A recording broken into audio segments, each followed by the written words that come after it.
మన ప్రభువును రక్షకుడైన యేసుక్రీస్తు నామములో అందరికీ వందనాలు.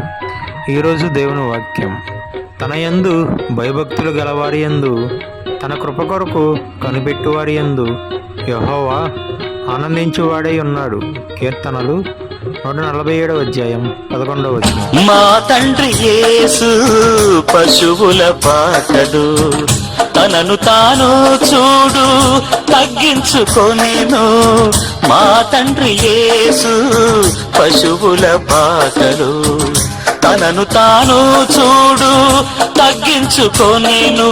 కుమారుడు క్రీస్తు ఒలివల తోటలో, కుమారుడు క్రీస్తు ఒలివల తోటలో మోకాళ్ళ కన్నీళ్ళ ప్రార్థించే చూడు.